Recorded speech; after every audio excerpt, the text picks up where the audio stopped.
मुश्किलों का कुछ इस कदर सामना करो ताकि जीते तो भी इतिहास बन जाए और हारे तो भी इतिहास बन जाए। Hello and good morning everyone, आप सभी लोगों का स्वागत है स्टडी ग्लॉस के ऊपर।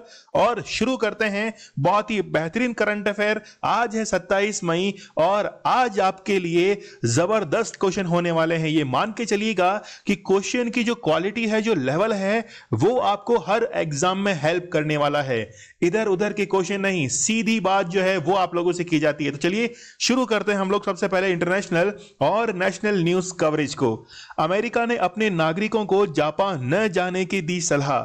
जापान ही नहीं, श्रीलंका भी नहीं जाने की सलाह दी है अमेरिका ने अपने नागरिकों को, क्योंकि कोविड-19 बहुत ही तेज गति से जापान और श्रीलंका के अंदर फैल रहा है। रिसेंटली आपको पता होगा कि श्रीलंका ने अपनी बाउंड्रीज जो हैं वो भी सील कर दी थी कोविड-19 के चलते हुए, ताकि कोई भी देश से बाहर के जो नागरिक हैं वो श्रीलंका में एंटर ना कर सकें।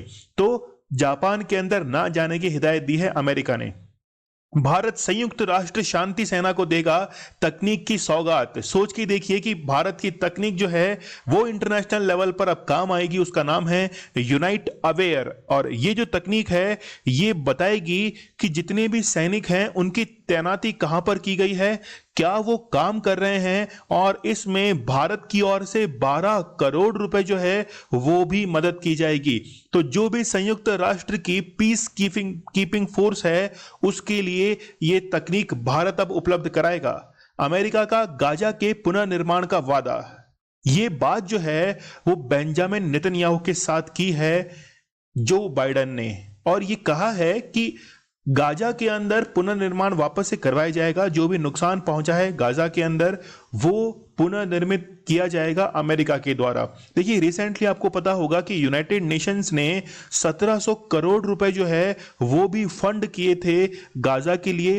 अब अमेरिका जो है वो भी आ चुका है सामने कि वो अब पुनर्निर्माण के लिए पैसा देगा गाजा के लिए। अब यहां पे बात देखने वाली यह है कि अमेरिका का दो तरफा रुख है, कभी वो इजराइल के साथ खड़ा होता है तो कभी वो गाजा का पुनर्निर्माण कराता है।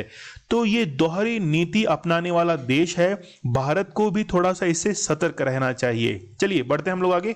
सीबीआई के नए मुखिया बने सुबोध कुमार जायसवाल। कल भी हमने ये न्यूज कवर की थी कि सुबोध कुमार जायसवाल जो है वो सीबीआई के नए प्रमुख बनाए गए हैं। इनकी जो नियुक्ति है वो 3 सदस्यीय पैनल के द्वारा की गई है, जिसके अध्यक्ष प्रधानमंत्री नरेंद्र मोदी। इसके साथ में 2 सदस्य chief justice of India NV Ramana, और इसके साथ में ही विपक्ष के नेता अधीर रंजन चौधरी। और अधीर रंजन चौधरी जो हैं वो PAC के भी अध्यक्ष हैं। तो ये जो है बनाए गए हैं क्या सीबीआई के नए मुखिया। भारत के लिए अमेरिकी वैक्सीन लेना फिलहाल मुश्किल। S जयशंकर अभी अमेरिका के दौरे पर हैं। इन्होंने फाइजर, मॉडर्ना, कई कंपनियों से बातचीत की है कि भारत के अंदर वैक्सीन क्या आप सप्लाई करेंगे। उन कंपनियों के द्वारा साफ तौर पर इनकार कर दिया गया कि हमारे स्लॉट जो हैं वो पहले से ही बुकिंग के अंदर है, हम भारत के अंदर वैक्सीन सप्लाई नहीं कर पाएंगे। मालदीव के अड्डू शहर में खुलेगा पहला भारतीय वाणिज्य दूतावास। कमर्शियल एम्बेसी जो है वो वहां पे एस्टेब्लिश की जाएगी, ताकि मालदीव के साथ वाणिज्यिक रिश्ते जो हैं, जो भी इकोनॉमिक ट्रेड है उसको बढ़ाया जा सके, और पॉलिटिकल जो भी रिलेशंस हैं उनको और थोड़ा सा एक्सपांड किया जा सके। तो नाम आप लोग याद रखना, ये पूछा जा सकता है कि अड्डू शहर कहां पर स्थित है। चलिए बढ़ते हैं हम लोग आगे। बंगाल में हिंसा मामले में सुप्रीम कोर्ट ने मांगा जवाब। बंगाल के अंदर रिसेंटली आपको पता होगा कि हिंसा हुई, चुनाव के बाद में कई लोगों की मौत हुई, कई लोग घायल हुए। इस पर सुप्रीम कोर्ट ने केंद्र सरकार और राज्य सरकार को नोटिस जारी किया और ये कहा है कि ये हिंसा के लिए जिम्मेदार कौन है ये बताया जाए। खुलेंगे नए खेलो इंडिया केंद्र। खेलो इंडिया केंद्र जो है वो 7 राज्यों में 143 खेलो इंडिया केंद्र खोलने की मंजूरी दी गई है। इसमें कुल खर्च लगभग 14.5 करोड़ रुपए का आएगा। जून 2020 से ये खेलो इंडिया केंद्र खोलने की शुरुआत की गई थी और 1000 केंद्र खोलने की योजना बनाई गई थी। तो अब जो है वो 143 खेलो इंडिया केंद्र खोले जाएंगे।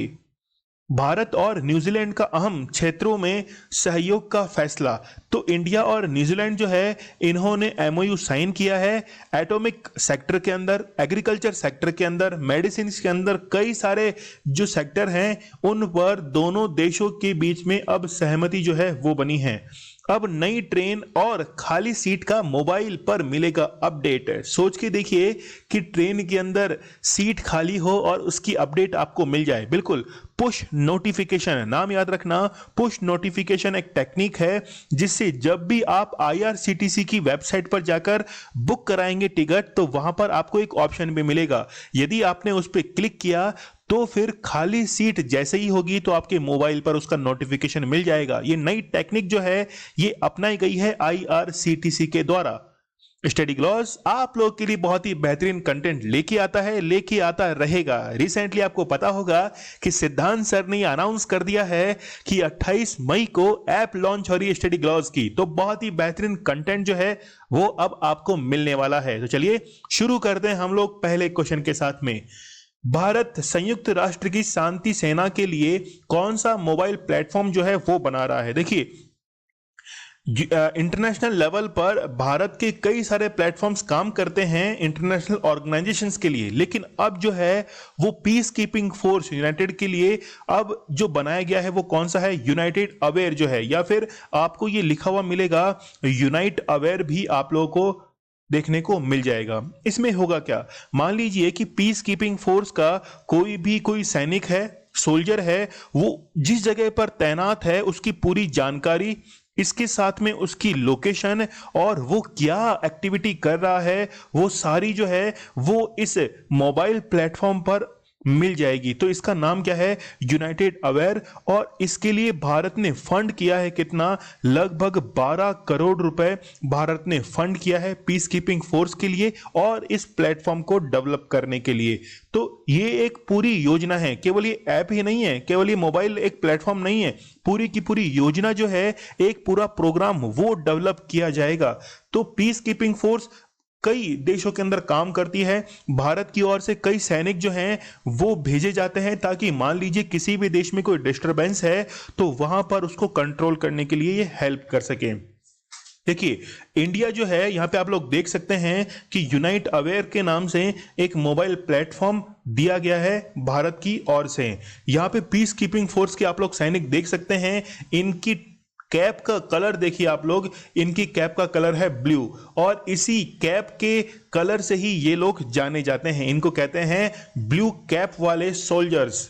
यहां पे देखिए यूनाइटेड नेशंस की पीस कीपिंग फोर्स के बारे में हम लोग देखें तो उसको फाउंड किया गया था 1945 के अंदर और जो भी पीस ऑपरेशंस होते हैं वहां पर इनकी हेल्प ली जाती है। तो आप लोग याद रखना जो पीस कीपिंग फोर्स है वो कैसे काम करती है और इसके लिए जो फंड है यानी कि बजट जो है वो भी अलोकेट किया जाता है यूनाइटेड नेशंस के द्वारा। यहां तक कि यहां पे आप लोग महिलाएं देख रहे हैं, ये भी कई बार पर्सनल ऑपरेशंस के अंदर वहां पे जा चुकी हैं इंडिया की तरफ से। चलिए, स्वाधीनता पुरस्कार किस देश का सर्वोच्च सम्मान है? तो ये किसका है? यह है बांग्लादेश का। ये जो है बांग्लादेश का सबसे सर्वोच्च सम्मान है। इसके तहत अभी रिसेंटली वहां के एग्रीकल्चर डिपार्टमेंट को ये पुरस्कार दिया गया था। जैसे भारत का सबसे उच्च पुरस्कार कौन सा है? भारत रत्न है। वैसे ही स्वाधीनता पुरस्कार किसका है? ये है बांग्लादेश का। देखिए, बांग्लादेश जो है ये 15 अगस्त को शोक दिवस के रूप में मनाता है, जबकि 15 अगस्त को ही भारत स्वतंत्रता दिवस यानी कि इंडिपेंडेंस डे जो है उसके रूप में मनाता है। क्यों? क्योंकि बांग्लादेश के जो मुक्तिदाता थे, मतलब हम लोग कहें शेख मुजीबुर रहमान की हम लोग बात कर रहे हैं, उनकी जो हत्या है वो 15 अगस्त 1975 को कर दी गई थी। शेख मुजीबुर रहमान को बांग्लादेश का मुक्तिदाता कहा जाता है और इनके नेतृत्व में ही 1971 को बांग्लादेश को आजादी मिली थी। इसके बाद में 1974 में इंदिरा गांधी और शेख मुजीबुर रहमान के बीच में सीमा समझौता होता है बाउंड्री को लेकर, और इसी सीमा समझौते से कुछ सैनिक जो गुट थे वो नाराज थे, इसीलिए इनकी हत्या जो थी वो कर दी गई थी। एक कारण उसमें से ये भी है। और ये जो सीमा समझौता 1974 में किया गया था, यही बाद में जाकर 2015 के अंदर 100वां संविधान संशोधन बना था। तो 100वां संविधान संशोधन भारत और बांग्लादेश के बीच में लैंड शिफ्ट को लेकर किया गया था। केयर केयर प्लेक्स वाइटल, ये जो एक मोबाइल ऐप है, ये किसके द्वारा बनाई गई है? तो आप लोग याद रखना, एक कोलकाता की स्टार्टअप कंपनी है जिसका नाम है केयर नाउ। केयर नाउ के द्वारा ये एक मोबाइल ऐप बनाई गई है। इसमें जो मोबाइल है, उस मोबाइल के कैमरे की फ्लैश ऑन करने के बाद जब अंगुली जो है इसके नीचे लगाई जाती है, तो फिर फ्लैश क्या करता है कि वेव से, यानी कि जब हमारे बॉडी के अंदर ब्लड जो है वो फ्लो करता है, तो दो तरह की वेव जो है उससे प्रोड्यूस होती है।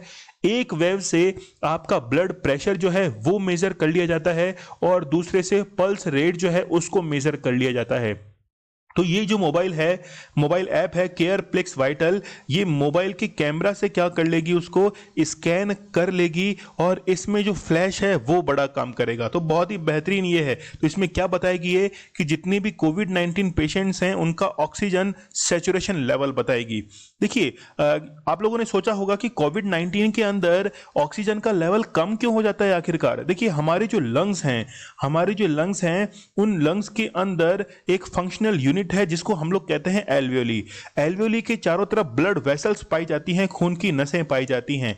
उन्हीं ब्लड वेसल्स के अंदर क्लोटिंग हो जाती है, जिससे जो ब्लड है वो अच्छे से फ्लो नहीं हो पाता, और यदि ब्लड अच्छे से फ्लो नहीं हो पाएगा तो ऑक्सीजन का ट्रांसपोर्टेशन नहीं हो पाएगा, और ऑक्सीजन का ट्रांसपोर्टेशन नहीं हो पाएगा तो इससे ऑक्सीजन की कमी हो जाएगी और ब्रेन के अंदर ऑक्सीजन नहीं पहुंच पाती है। तो चलिए बढ़ते हैं हम लोग आगे। अच्छा, पल्स ऑक्सीमीटर जो है वो भी इसमें काम करता है। देखिए, किस देश ने अपने नागरिकता कानून में संशोधन किया है जिसके तहत भारतीय विवाहित महिलाओं को भारतीय नागरिकता मिल जाएगी? तो ये बहुत ही बेहतरीन काम किया है नेपाल ने अपने जो नागरिकता सिटीजनशिप के तहत जो भी कानून है उसमें संशोधन किया है। देखिए, मान लीजिए कि भारत की कोई महिला है, उसने नेपाल के पुरुष से शादी की है।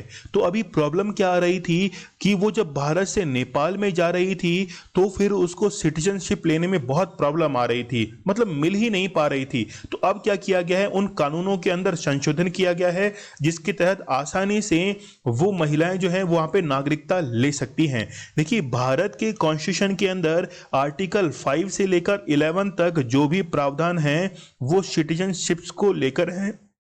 कई बार आगे जब मौका आएगा तो मैं आप लोगों को बताऊंगा कि सिटीजनशिप जो है वो अगर लेना चाहते हैं तो उसके लिए क्या क्या क्राइटेरिया है।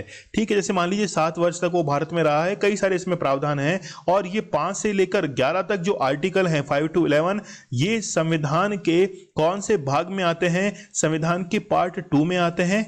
ठीक है, तो आप लोग याद रखना 5 to 11। यहां पे देखिए, भारत और नेपाल के बीच में जिन टेरिटरीज को लेकर डिस्प्यूट है उसमें एक तो है लिम्पियाधुरा, फिर है कौन सा, काला पानी, और है लेपुलेख पास। तो 3 टेरिटरीज को लेकर इंडिया और नेपाल के बीच में डिस्प्यूट है। रिसेंटली काला पानी जो जगह है, मतलब ये तीनों जगह जो है वो तो है उत्तराखंड के अंदर, और ये जो काला पानी आप लोग देख रहे हो, नेपाल ने क्या किया था कि इसे अपने मैप के अंदर शो किया था। इसका विरोध भारत ने किया और उसके कुछ ही घंटों बाद फिर नेपाल ने इसको उस मैप से हटा दिया था। ठीक है, देखिए, मैं आपको यहाँ पे एक पॉलिसी बताता हूं। चाइना ने कैप्चर किया था भूटान को, ये तो आपको पता है। 1959 के अंदर भूटान को कैप्चर कर लिया था, और उसके बाद दलाई लामा भारत के धर्मशाला में आ गए थे। अब चाइना ये कहता है कि भूटान जो है वो हाथ की हथेली के बराबर है। देखिए, मैं यहाँ पे हाथ बनाता हूं, जैसा बन जाए वैसा देख लीजिएगा। हाथ जो है, मैं कोशिश करूंगा कि हाथ जो है वो सही से बन जाए। अच्छा, यहाँ पे हाथ थोड़ा ठीक ठाक सा बन ही गया है। तो ये जो आपकी हथेली है, चाइना क्या करता है कि ये जो, इसको तो मानता है हथेली को तो भूटान, और ये जो 5 अंगुलियां हैं इसको राज्य क्षेत्र कौन कौन से हैं, ये है। सबसे पहले इसमें जो काउंट होता है वो है लद्दाख। सबसे पहले काउंट होता है लद्दाख, फिर होता है इसके अंदर नेपाल, फिर होता है सिक्किम, फिर होता है भूटान, और फिर होता है अरुणाचल प्रदेश। इसी को ही हम लोग कहते हैं 5 फिंगर पॉलिसी। याद रखना, चाइना की 5 फिंगर पॉलिसी क्या है, कई बार यूपीएससी मेंस के अंदर लिखने में बहुत ये काम में आया है 5 फिंगर पॉलिसी। ठीक है, चलिए बढ़ते हैं हम लोग आगे। नेपाल के जो प्रधानमंत्री हैं, मतलब थे, अब तो नहीं है, केपी शर्मा ओली, इन्होंने बड़ी जबरदस्त चाल चली, विपक्ष को इन्होंने पटखनी दे दी। ठीक है, इसके लिए सेपरेट लेक्चर जो है वो भी मैंने बनाया है।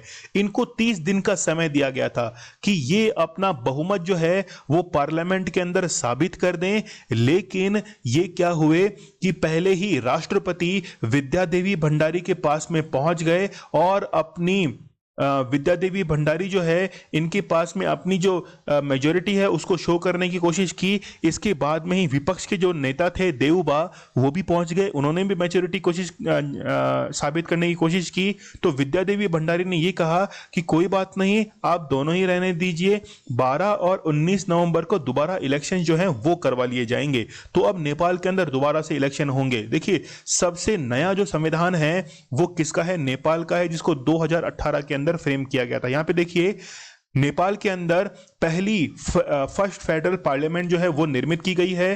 टाइप है इसका बाई कैमरा, मतलब द्विसदनीय व्यवस्था है। हाउस कौन कौन से हैं? एक तो है नेशनल असेंबली और दूसरा है हाउस ऑफ रिप्रेजेंटेटिव, जैसे राज्यसभा और लोकसभा होते हैं भारत के अंदर। 5 मार्च 2018 को ये फाउंड की गई थी।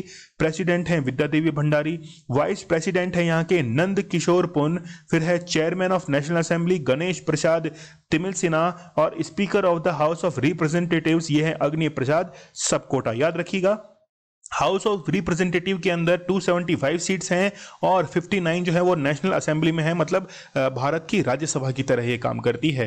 फर्स्ट पास्ट द पोस्ट जो है ये यहाँ का इलेक्शन वोटिंग मेथड है, जिसमें ये कहा जाता है कि अग्रता ही विजेता, जिसके पास में सबसे ज्यादा वोट रहेंगे वो व्यक्ति विजयी घोषित होगा या वो पार्टी जो है वो विजयी घोषित होगी। यहाँ के कॉन्स्टिट्यूशन के अंदर 35 पार्ट हैं, 308 आर्टिकल्स हैं और 9 शेड्यूल हैं। भारत के अंदर 22 भाग हैं, 395 अनुच्छेद हैं और कितनी अनुसूचियां हैं? 12 अनुसूचियां हैं। ठीक है, यहां पर पहली जो कॉन्स्टिट्यूशन असेंबली थी वो फेल हो गई थी और सेकंड कॉन्स्टिट्यूशन असेंबली के द्वारा 598 मेंबर्स उसमें थे, फिर इसको फ्रेम किया गया था कॉन्स्टिट्यूशन को। भारत के अंदर जो कॉन्स्टिट्यूशन असेंबली थी उसमें 389 मेंबर्स थे। इनको 3 पार्ट में डिवाइड किया गया था। एक तो था ब्रिटिश भारत, ठीक है, फिर दूसरा था देसी रियासतें, प्रिंसली स्टेट्स था, और फिर था चीफ कमिश्नरेट। ठीक है, तो 3 पार्ट में इसको डिवाइड कर दिया गया था। और भी इसके बारे में कई बार फिर हम लोग आगे बात करेंगे। 7 बार जो है वो कॉन्स्टिट्यूशन बना चुका है नेपाल अपना। 1948 से बनाना शुरू किया 2007 तक, और फिर लास्ट जो बनाया था वो 2018 में बनाया है। पाकिस्तान ने 4 बार अपना संविधान बनाया है। अभी जो वहां पर काउंट अभी जो चल रहा है वो है 1974 का, जो लास्ट टाइम बना था। देखिए, वहां पर जो डिसॉल्व किया गया था पार्लियामेंट को, वो आर्टिकल 76 का 7 जो है सब क्लॉज, उसके तहत इसको किया गया और फिर इलेक्शंस अनाउंस कर दिए गए 12 नवंबर और 19 नवंबर को। चलिए अगले क्वेश्चन की तरफ हम लोग बढ़ते हैं। आईआरसीटीसी जल्द ही कौन सी सेवा शुरू करने वाला है जिसके तहत खाली सीटों का नोटिफिकेशन यात्री को दिया जाएगा? तो पुश नोटिफिकेशन आप लोग याद रखना, जब भी कोई व्यक्ति टिकट बुक कराएगा आईआरसीटीसी के ऊपर तो उसको वहां पे पुश नोटिफिकेशन का एक स्विच मिलेगा। यदि उसको उसने ऑन कर दिया तो जब भी कोई सीट खाली होगी तो उसको क्या मिल जाएगी? इसकी नोटिफिकेशन मिल जाएगी। तो आप लोग याद रखना, बहुत ही बेहतरीन है। यहां पे आप लोग देख रहे हैं पुश नोटिफिकेशन है, ठीक है। चलिए आईआरसीटीसी के बारे में हम लोग देख लेते हैं। मिनिस्ट्री ऑफ रेलवे के अंडर में आती है और इसको फाउंड किया गया था 27 सितंबर 1999 को। न्यू दिल्ली के अंदर इसके हेडक्वार्टर हैं और आईआरसीटीसी जो है इसकी स्टॉक प्राइस आप लोग देख सकते हैं 1892 रुपए, मतलब एक शेयर जो है ये इसका प्राइस है और माइनस में जा रहा है, यानी कि कुछ जो है ये माइनस में चला गया है, लगभग 15 रुपए के आसपास में। ठीक है, यश चक्रवात के बाद नए आने वाले तूफान का नाम क्या होगा? तो आप लोग याद रखना, गुलाब जो है वो नया तूफान होगा और ये नाम जो है वो किसके द्वारा दिया जाएगा? पाकिस्तान के द्वारा दिया जाएगा। यश जो चक्रवात का नाम है ये ओमान के द्वारा दिया गया है। इससे पहले तौकते जो है ये चक्रवात आया था और ये नाम किसके द्वारा दिया गया था? म्यांमार के द्वारा दिया गया था। चक्रवात का नाम जो है वो 13 कंट्रीज डिसाइड करती हैं। एक एक कंट्री 13 नाम डिसाइड करती हैं, तो 13 को 13 से मल्टीप्लाई करें तो 169 नेम जो हैं वो अभी सजेस्टेड हैं। बारी बारी से अल्फाबेटिकल जो है वो इनका नाम दिया जाता है। ध्यान रखना कि 8 अक्षरों से ज्यादा जो है वो नाम नहीं होना चाहिए। ऐसा नाम ना रखा जाए जो किसी के सेंटिमेंट्स को वो हर्ट करे, ऐसा कोई भी नाम वहां पे नहीं होना चाहिए। टोक्यो ओलंपिक में कुश्ती मुकाबले के लिए किस भारतीय को रेफरी बनाया गया है? तो भारतीय जो बने हैं रेफरी वो है अशोक भानवाला। अशोक भानवाला, इनको कंफ्यूज मत करना आप लोग, अशोक भानवाला। और एक और आपने भानवाला सुना होगा, वो कौन से हैं? हर्ष कुमार भानवाला। हर्ष कुमार भानवाला ये जो हैं ये कहाँ के हैं? ये तो नाबार्ड के अभी अध्यक्ष हैं, ठीक है, नाबार्ड के अध्यक्ष हैं हर्ष कुमार भानवाला, ठीक है। तो टोक्यो के अंदर जो ओलंपिक होने जा रहे हैं तो वहां पर अशोक कुमार भानवाला जो है वो रेफरी बनेंगे, और इनका संबंध जो है वो कौन से स्टेट से है? हरियाणा से है। चलिए आगे बढ़ते हैं हम लोग। भारत का पहला वाणिज्यिक दूतावास अड्डू शहर में खोला जाएगा, यह किस देश में स्थित है? तो ये जो है मालदीव के अंदर स्थित है। वाणिज्य दूतावास का मीन्स है कि जो भी इकोनॉमिक अफेयर्स मालदीव के साथ में किए जाएंगे उसको ये पूरा कंट्रोल करेगा, और जितने भी पॉलिटिकल एस्पेक्ट्स हैं उनको ये एक्सपेंड करने की कोशिश करेगा। तो आप लोग याद रखना, मालदीव के अंदर स्थित है अड्डू शहर। रिसेंटली आपको पता होगा कि मालदीव की राजधानी क्या है? माले है। और मालदीव के ही पश्चिमी तट पर चाइना का लॉन्ग मार्च 5B जो है वो रॉकेट का फ्यूल टैंक आके गिरा था। मालदीव के लिए हमने एक ऑपरेशन चलाया था जिसका नाम है ऑपरेशन संजीवनी। ऑपरेशन संजीवनी के तहत भारत ने क्या किया था? मालदीव को कोविड-19 से रिलेटेड जितने भी इक्विपमेंट थे वो सप्लाई किए थे। सिंगापुर के द्वारा भारत के अंदर सबसे ज़्यादा एफडीआई आता है, 29% एफडीआई सबसे ज़्यादा भारत के अंदर आता है। एफडीआई वो सिंगापुर से ही आता है, ठीक है। उसके बाद फिर नंबर आता है किसका? अमेरिका का नंबर आता है। चलिए आगे बढ़े हम लोग। यहाँ पे आप लोग देख सकते हैं ये पूरा जो है ये पूरा मैप किसका है? ये तो है मालदीव का। और यहाँ पे सबसे छोटा देखिए इधर है अड्डू अटॉल। तो इसको देखिए ये घोड़े के नाल के समान है, ठीक है। तो घोड़े की नाल के समान है और काफी सुंदर ये देश है। तो आप लोग याद रखना अड्डू शहर के अंदर ये स्थापित किया जाएगा। चलिए, भारतीय नौसेना का कौन सा जहाज हाल ही में सेवानिवृत्त हुआ है? तो आप लोग याद रखना आईएनएस राजपूत जो है ये हाल ही के अंदर क्या हुआ है? डी कमीशन हुआ है 21 मई को, और इसको बनाया गया था 1980 के अंदर रशिया के द्वारा। और उस समय यूक्रेन के अंदर इसको क्या किया गया था? निर्मित किया गया था। और 41 साल की सेवा के बाद में ये क्या हो गया है? ये रिटायर हो गया है। तो ये क्या था? एक प्रकार का डेस्ट्रॉयर था। तो जो भी बड़े जहाज होते हैं उनके पीछे ये चलता है डेस्ट्रॉयर, ताकि उनको सुरक्षा जो है वो दी जा सके। इसके साथ में जितनी सबमरीन्स होते हैं उनको भी ये सुरक्षा प्रदान करते हैं। नाम याद रखना आईएनएस राजपूत। ब्रह्मोस मिसाइल जो है वो इस पर तैनात थी। 3-4 जून को G7 के स्वास्थ्य मंत्रियों की बैठक कौन से विश्वविद्यालय में आयोजित की जाएगी? तो आप लोग याद रखना ऑक्सफोर्ड जो विश्वविद्यालय है, ऑक्सफोर्ड यूनिवर्सिटी, वहां पर आयोजित की जाएगी। G7 के अंदर कुल 7 कंट्रीज हैं। सबसे पहले आप लोग अमेरिका के कॉन्टिनेंट्स के 2 देश याद रखिए, एक तो है कनाडा और उसके बाद है यूएसए। फिर यूरोप के याद रखिए, यूरोप के अंदर कौन कौन से आते हैं? एक तो आता है यूके, फिर आता है इटली, फिर आता है फ्रांस और फिर आता है जर्मनी। कितने हो गए? 4, 2, 6 हो गए। एकमात्र एशियाई कंट्री कौन सा है? जापान इसके अंदर पार्टिसिपेट करता है, ठीक है। तो G7 जो है वो विकसित यानी कि डेवलप्ड नेशंस का ग्रुप है, जबकि G20 जो है वो डेवलपिंग नेशंस का ग्रुप है, ठीक है। तो उसमें 19 देश और एक आता है यूरोपियन यूनियन। चलिए बढ़ते हम लोग आगे। वाइपर रोवर जो है ये किस अंतरिक्ष एजेंसी की परियोजना है जिसके तहत 2023 तक चंद्रमा की सतह पर पानी की खोज की जाएगी? तो ये किसका है? ये है नासा का इनिशिएटिव है। वाइपर रोवर 2023 तक पानी की खोज करेंगे कहां पर? चंद्रमा के ऊपर। जैक्सा किसकी है? ये तो है जापान की स्पेस एजेंसी। और रिसेंटली आपको पता होगा कि एक ल्यूपेक्स मिशन है। ल्यूपेक्स जो मिशन है ये इंडिया की इसरो और जापान की जैक्सा के साथ में एक अनुबंध किया गया, जिसके तहत 2024 तक मून के यानी कि चंद्रमा के दक्षिणी हिस्से पर एक रोवर जो है वो भेजा जाएगा। तो याद रखना लूपैक्स मिशन के बारे में। यह है Chinese space agency CNSA। ISRO को तो आप लोग जानते ही हैं, के सिवान जो हैं ये अभी इसके हेड हैं। तो यहाँ पे आप लोग देख सकते हैं वाइपर रोवर जो है इसका डायग्राम फोटो जो है वो आप लोग देख सकते हैं। बेसिकली रोवर क्या होता है? एक रोबोट होता है जिसके पहिए लगे रहते हैं और वो वहां पे क्या करता है? मूव करता है। यहाँ पे आप लोग दो मिशन और याद रखिए, एक तो है आर्टेमिस और कौन सा है, लूनार मिशन। तो इसको हम लोग पूरा नाम कहें तो इसको कहते हैं लूनार गेटवे।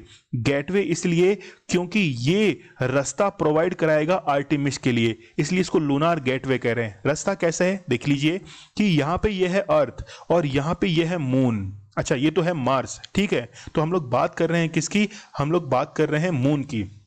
तो आर्टेमिस मिशन जो है ये तो किसके लिए है, मून के लिए है, ठीक है। तो यहाँ पे मार्स को रहने दीजिए, मून की हम लोग बात कर रहे हैं। तो मान लीजिए कि कोई मिशन छोड़ा है मून के लिए, तो आर्टेमिस मिशन जो है वो 2024 में इसका ये प्लान है कि एक महिला अंतरिक्ष यात्री जो है, वुमन एस्ट्रोनॉट, उसको भेजा जाएगा कहाँ पर, मून के ऊपर। लेकिन बीच में जैसे मान लीजिए कि ये है मून और इसके चारों, इसकी जो कक्षाएं हैं, इसका जो ऑर्बिट है, यहां पर एक पहले से ही स्पेस स्टेशन निर्मित किया जाएगा और उसी स्पेस स्टेशन का नाम क्या है, लूनार है। तो जब भी अर्थ से मून के ऊपर मिशन जाएगा नासा का, तो वो डायरेक्टली मून के ऊपर ना जाकर एक इंटरनेशनल स्पेस स्टेशन में रुकेगा, ताकि जो भी टेक्निकल कोई भी खराबी है उसको ठीक किया जा सके। तो इसी इंटरनेशनल स्पेस स्टेशन को स्थापित करने का जो मिशन है, यही है लूनार गेटवे। और आर्टेमिस मिशन है कि 2024 तक महिला एस्ट्रोनॉट जो है उसको वहां पर भेजा जाएगा। चलिए, यहाँ पे अभी लूपेक्स मिशन के बारे में हम लोग देख ही चुके हैं। जापान की जैक्सा और इसरो के द्वारा क्या किया जाएगा, चंद्रमा के दक्षिणी ध्रुव पर, याद रखना साउथ पोल जो है, यहां पर एक मिशन भेजा जाएगा 2024 के अंदर। एंटीबॉडी कॉकटेल को भारत में पहली बार लाने वाली संस्था कौन सी है, तो आप लोग याद रखना सिप्ला जो है ये पहली संस्था है। और सिप्ला ने ये जिम्मेदारी किसको दी है, ये जिम्मेदारी दी है किसको, रॉश इंडिया को। रॉश इंडिया जो है, इस कंपनी को ये जिम्मेदारी दी है कि वो इस एंटीबॉडी कॉकटेल को भारत के अंदर प्रोड्यूस करेगी। देखिए, ये कॉकटेल है क्या चीज, ये बेसिकली दो जो मेडिसिन हैं उनका ग्रुप है, दो मेडिसिन को आपस में लगा। जैसे कॉकटेल होती क्या है, कॉकटेल क्या होता है कि दो जो कह सकते हैं हम लोग कोल्ड ड्रिंक्स जो हैं उनको आप लोग मिक्स कर दीजिए, तो जैसे ही उसको मिक्स करेंगे तो एक कॉकटेल जो है वो बनकर तैयार हो जाती है। वैसे ही यहां पर भी दो जो दवाएं हैं उनको मिक्स किया जाएगा, उसके बाद में कॉकटेल बनेगी, ठीक है। वो आपकी बॉडी के अंदर एंटीबॉडी जो है उसको क्रिएट करना शुरू कर देती है। तो 70% तक संभावना कम हो जाती है कि उसको हॉस्पिटल में एडमिट कराया जाए, लेकिन इसकी कीमत बहुत ज्यादा है, 59,750 रुपए जो है ये इसकी कीमत है। अब आप लोग पूछेंगे कि सर इसके अंदर दवाएं कौन कौन सी, तो देख लीजिए इसके अंदर दो हैं, एक तो है कासिरीवीमैब, ठीक है। तो नाम आप लोग देख सकते हैं, चाहे तो याद कर सकते हैं। एक तो है कासिरीवीमैब और दूसरा है इमडीवीमैब। तो दोनों की 120 mg जो है वो इसका इंजेक्शन लगाया जाता है, और ये इंजेक्शन लगाया जाता है स्किन के जो फर्स्ट जो कह सकते हैं हम लोग फर्स्ट वेसल्स जो हैं, है ना, उसके अंदर क्या लगाई जाती है, ये इस इंजेक्शन को लगाया जाता है। यानी कि वेन्स के अंदर ये क्या लगाया जाता है, पहली सबसे फर्स्ट वेन के अंदर ये लगाया जाता है।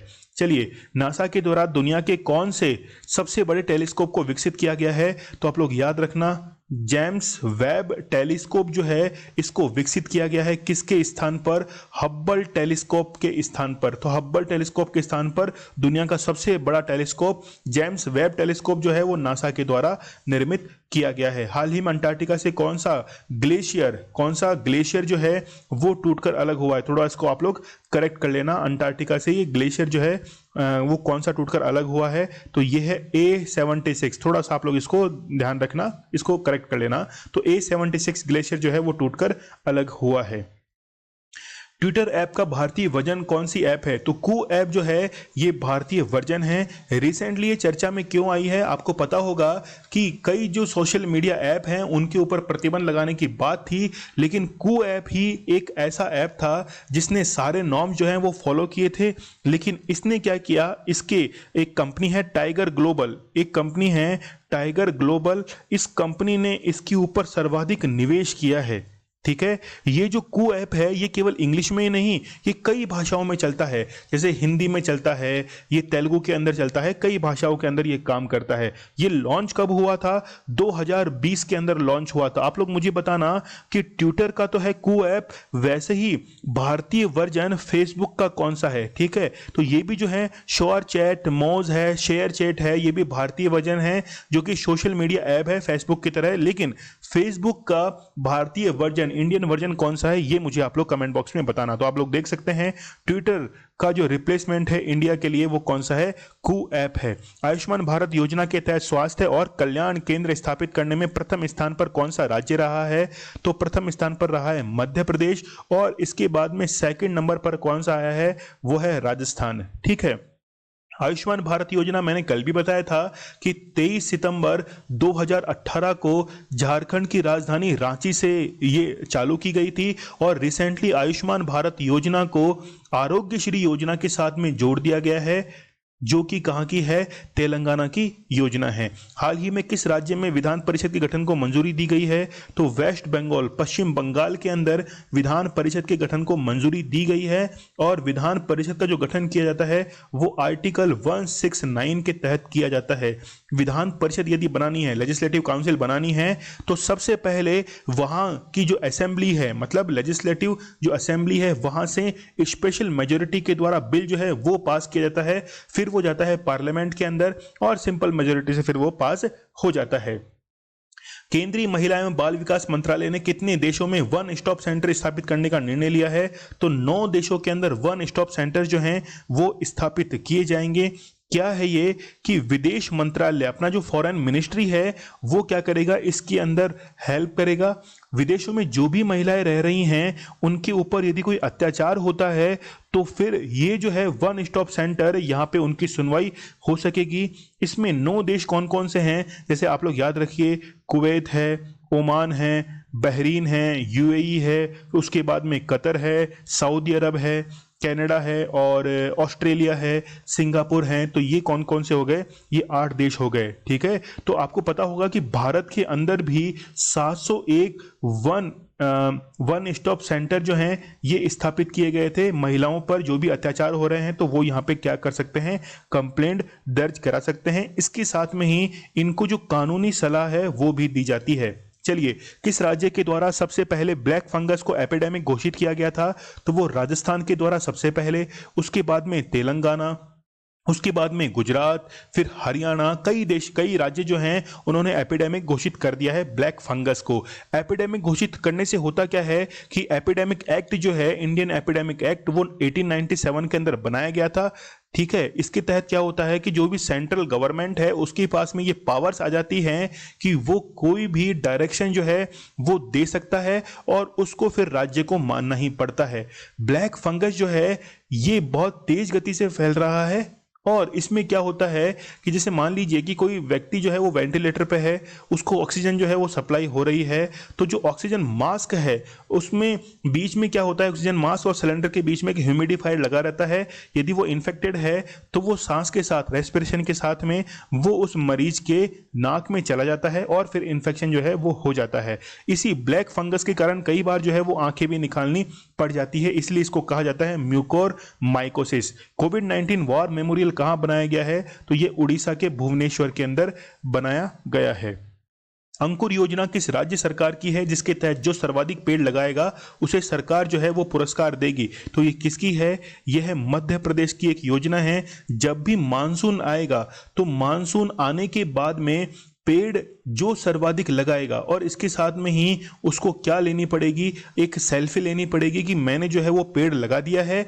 जब इस चीज़ को रिकॉर्ड किया जाएगा तो फिर उसको एक अवार्ड भी दिया जाएगा, पुरस्कार दिया जाएगा, जिसका नाम क्या है, वो है प्राण वायु पुरस्कार। प्राण वायु जो है वो एक पुरस्कार दिया जाएगा, और जैसे ही आपने वो सेल्फी ली है तो इसको अपलोड करना पड़ेगा। इसके लिए एक ऐप जो है वो है वायु दूत। इस वायु दूत ऐप के ऊपर उसको अपलोड करना पड़ेगा। मध्य प्रदेश को हम लोग टाइगर स्टेट भी कहते हैं। पूरे भारत के 20% बाघ जो है वो यहाँ पे पाए जाते हैं। उत्तराखंड का जो निर्माण किया गया था वो कब किया गया था, 9 नवंबर सन 2000 को किया गया था, यूपी से अलग करके। यहाँ की एक दिन की जो सीएम बनी थी उसका क्या आप लोग नाम बता सकते हैं, वो है सृष्टि गोस्वामी।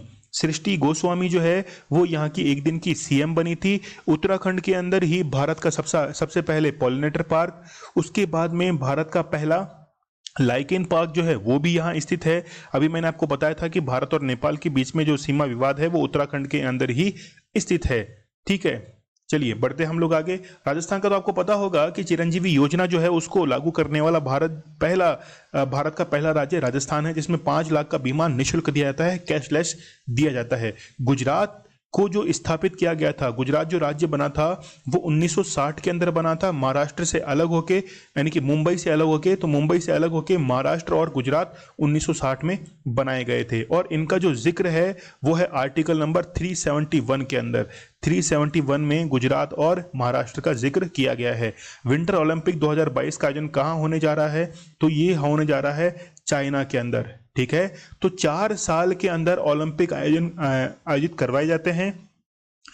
हर 2 साल के अंदर तो विंटर ओलंपिक और हर 2 साल के अंदर समर ओलंपिक जो है वो आयोजित करवाए जाते हैं। तो इस बार जो विंटर ओलंपिक होने जा रहे हैं वो कहाँ पे होने जा रहे हैं? 2022 में चाइना में होने जा रहे हैं। लेकिन अमेरिका जो है ये इसका विरोध कर रहा है। रिसेंटली आपको पता होगा कि अमेरिका का जो फॉरेन मिनिस्ट्री है, वहां की विदेश मंत्री ने ये दूसरे देशों के विदेश मंत्रियों से अपील की थी कि चाइना के अंदर जो विंटर ओलंपिक होने जा रहे हैं इसका विरोध कीजिए।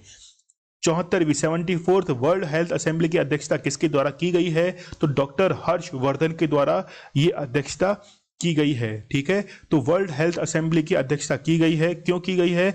क्योंकि हर्षवर्धन जो है ये WHO के एग्जीक्यूटिव डायरेक्टर जो बोर्ड है, एग्जीक्यूटिव बोर्ड जो है इसके क्या हैं, ये अध्यक्ष हैं। ठीक है, इसलिए ये क्या कर रहे हैं, इसलिए इनको वर्ल्ड हेल्थ असेंबली की अध्यक्षता भी मिली है। रिसेंटली आपको पता होगा कि जो स्टॉप टीबी पार्टनरशिप बोर्ड है, ठीक है, इसके बारे में आप लोगों ने सुना होगा। स्टॉप टीबी पार्टनरशिप बोर्ड जो है इसका हेडक्वार्टर है जेनेवा के अंदर। इसका जो हेडक्वार्टर है जेनेवा के अंदर है, स्विट्जरलैंड में। ये स्टॉप टीबी पार्टनरशिप बोर्ड के अध्यक्ष बनाए गए थे डॉक्टर हर्षवर्धन अध्यक्ष बनाए गए थे। और इनका जो टेन्योर है वो कितने साल का है? 3 साल का है। कब ये अपना पदभार संभालने वाले हैं? तो संभालने वाले हैं जुलाई 2021 में ये स्टॉप टीबी पार्टनरशिप बोर्ड के अध्यक्ष बनने वाले हैं। इस बोर्ड की जो स्थापना की गई थी, एस्टेब्लिश जो किया गया था वो वर्ष 2000 के अंदर किया गया था। ठीक है, इस बोर्ड का यदि मान लीजिए ऑब्जेक्टिव पूछा जाए कि इसका उद्देश्य क्या है, तो वो है टीबी मुक्त या टीबी फ्री वर्ल्ड जो है, टीबी मुक्त विश्व जो है उसको निर्मित करना है। और इसी के तहत पूरे विश्व का जो टारगेट है वो है 2030 तक, जबकि भारत का जो टारगेट है वो कब का है? 2025। 24 की जगह 25 करना इंडिया का टारगेट है कि 2025 तक भारत को क्या करना है? टीबी मुक्त करना है। ठीक है, चलिए ये कल के हमारे 26 मई के क्वेश्चंस हैं, रिपीट कर लेते हैं हम लोग एक बार। 26 मई 2021 को खगोलीय पिंडों की कौन सी घटना होने जा रही? तो आप लोग याद रखना सुपर मून होने जा रही है। इसमें मून जो है वो काफी बड़ा दिखाई देता है। किस देश के प्रधानमंत्री देख लीजिए चुनाव हारने के बावजूद पद छोड़ने को तैयार नहीं है? तो वो कौन सा है? वो है समोआ आइलैंड। हाल ही में आयुष्मान भारत योजना को किस राज्य की आरोग्यश्री योजना के साथ में जोड़ा गया है? तो वो है तेलंगाना। भारत में वर्ष 2020-21 में सर्वाधिक FDI किस देश से आया है? सिंगापुर से आया है। किस देश की सेना ने कैबिनेट में फेरबदल के बाद देश के राष्ट्रपति, प्रधानमंत्री और रक्षा मंत्री को गिरफ्तार कर लिया है? तो वो है माली। भारत और किस देश के बीच कृषि क्षेत्र में सहयोग के लिए विलेज ऑफ एक्सीलेंस की स्थापना की गई है? तो वह है इजरायल। इंडिया बायोडाइवर्सिटी अवार्ड 2021 से किसे सम्मानित किया गया है? तो आप लोग याद रखना शाजी एनएम जो है केरल के रहने वाले, इनको सम्मानित किया गया है। हाइब्रिड चावल के पिता कहे जाने वाले युवान लैंग जिंगपिंग का हाल ही में निधन हुआ। इनका संबंध किस देश से है? तो वो है चाइना। किस देश के वैज्ञानिकों ने पहली बार लैब में आर्टिफिशियल मिनी हार्ट को विकसित किया है? तो वो कहाँ के हैं? ऑस्ट्रिया के हैं। भारत के किस राज्य के मुख्यमंत्री को 2021 से 25 तक के लिए बैडमिंटन वर्ल्ड फेडरेशन परिषद का सदस्य चुना गया है? तो वो कहाँ के हैं? वो हैं असम के हेमंत बिस्वा जी। तो ये कल का हमारा स्टडी ग्लॉस क्वेश्चन था। वैश्विक कोवैक्स गठबंधन में शामिल होने वाला भारत का पहला राज्य कौन सा है? तो वो कौन सा है? पंजाब है। देखिए ये जो कोवैक्स अलायंस है इसके तहत जो गरीब देश हैं उनको क्या दी जाती है? निःशुल्क वैक्सीन जो हैं वो प्रोवाइड कराई जाती हैं। और इसी क्रम के अंदर घाना जो था वो विश्व का पहला देश बना था। आज का क्वेश्चन ये है कि फरजाद बी गैस फील्ड किस देश में स्थित है? आप लोग मुझे ये कमेंट सेक्शन के अंदर जरूर से बताना। ठीक है, आप लोग इस सेशन को जो है वो शेयर भी किया करो। शेयर नहीं करते, पता नहीं मेरे साथ में कोई पर्सनल जो है वो दुश्मनी आप लोग निकाल रहे हो। तो आजाद बी गैस फील्ड कहाँ स्थित है, ये मुझे आप लोग कमेंट सेक्शन में बताना। स्टडी ग्लॉस आप लोगों के लिए बहुत ही बेहतरीन कंटेंट जो है वो लेकर आता है, और कल हम लोग मिलते हैं बहुत ही बेहतरीन क्लास के साथ। आज की क्लास आप लोग कैसी लगी वो भी मुझे कमेंट सेक्शन में आप लोग बताना। चलिए कल मिलते हैं हम लोग सुबह 8 बजे, तब तक के लिए धन्यवाद, थैंक यू।